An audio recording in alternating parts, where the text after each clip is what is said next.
The big meeting has finally happened between Prime Minister Narendra Modi and Bangladesh's interim chief, Muhammad Yunus. It's taken a long time coming. Yunus took charge in August last year. Since then, he's met a lot of world leaders. Former US President Joe Biden, Chinese President Xi Jinping, Pakistan's Prime Minister Shehbaz Sharif, even Turkish President Recep Tayyip Erdogan. It took him 8 months to meet India's Prime Minister Narendra Modi. That in itself tells a story. Nonetheless, both leaders met in Bangkok today. They were in Thailand for the BIMSTEC summit. BIMSTEC is a regional grouping. India and Bangladesh are among the members. There was chatter about a possible meeting on the sidelines of the summit, but the lead-up was not encouraging. Yunus visited China before traveling to Thailand. He also took a dig at India's northeast. And after that, a meeting looked very unlikely, but that's diplomacy for you. Even amid tensions, you try to make things work. So Modi and Yunus spoke for almost 40 minutes. They were joined by delegations from both sides. Afterwards, Yunus also presented a gift to Prime Minister Modi. It was a portrait from 2015. Back then, Yunus had attended the Indian Science Congress in Mumbai.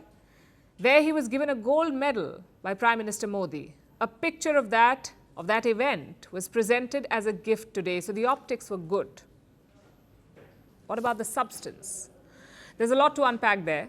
The Indian statement has 3 main points. Number 1, Prime Minister Modi voiced support for a democratic, stable and inclusive Bangladesh. He said India's approach would be people-centric. He also said the relationship should be based on pragmatism.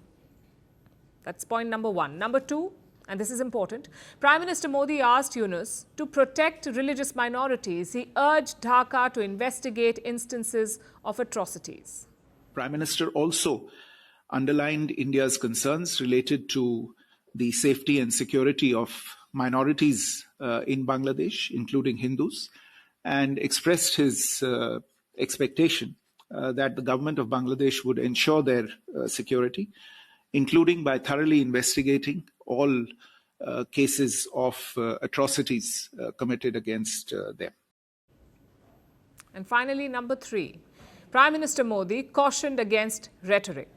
Rhetoric that vitiates the environment. This is a timely warning by the Indian Prime Minister because the rhetoric from Dhaka has been reckless. We've heard officials talking about breaking up India's northeast, even blaming India for last year's floods. This week, Yunus himself joined in. He said this in China, that India's northeast was landlocked and that Bangladesh is the guardian of the Indian Ocean. Many in India see that as a subtle threat. So to sum it up, Prime Minister Narendra Modi did what was expected. He offered his support to Dhaka, but he also drew red lines. And how did Yunus respond? Well, Dhaka's statement is a lot more extensive. It has 4 main points. Number 1, Yunus praised Bangladesh's ties with Dhaka. He also thanked New Delhi for its support back in 1971. And this is also significant. Yunus has been diluting the 1971 legacy, yet he recalled it during his meeting with Prime Minister Modi. So that's point number 1. Number 2, he raised the issue of Sheikh Hasina.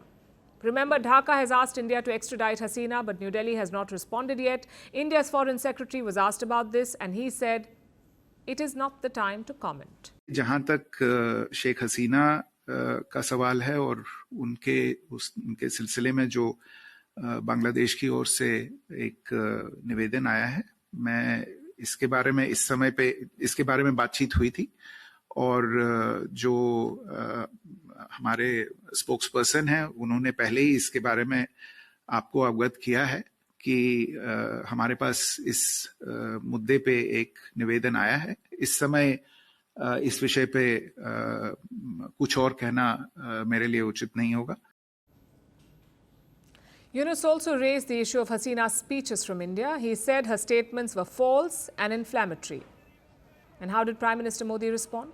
He blamed social media for the tensions around Hasina's remarks. He also reaffirmed that India's commitment is to the people of Bangladesh, not a person, party or organization. Number 3, Yunus raised the issue of border killings. Dhaka has accused Indian troops of firing at Bangladeshis. But Prime Minister Modi set the record straight. He said Indian troops only fire in self-defense. He also talked about preventing illegal border crossings, especially at night. And finally, number 4, Yunus refused to accept the attacks on minorities. He said the bulk of them were fake news. He also urged Prime Minister Modi to send reporters to find out the truth. And that sums up the key takeaways. Now let's look at the impact. Since last year, India has tried to build a working relationship with Dhaka. Today's meeting is further proof of that India has kept the door open for talks. But is Bangladesh willing?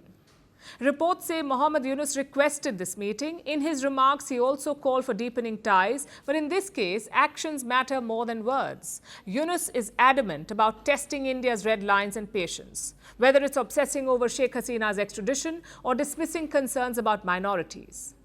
And that's the gulf that both sides will have to address. India says, let's turn a new page. Dhaka says, let's turn the pages back. It's good that both sides are meeting to understand each other. It is also an admission of how important this relationship is. But for meaningful progress, Dhaka must walk the talk. Greeting you with aloha and namaste. No, I love India. Presence, occupation of a territory by another country pertains to India, what we saw in Kashmir. How do you see Trump's America? Yes, the current administration behaves differently from the previous administration.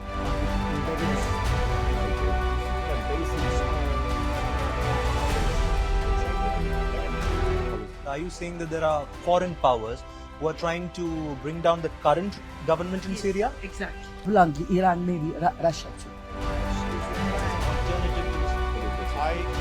Prime Minister Modi committed to South-South, cooperation.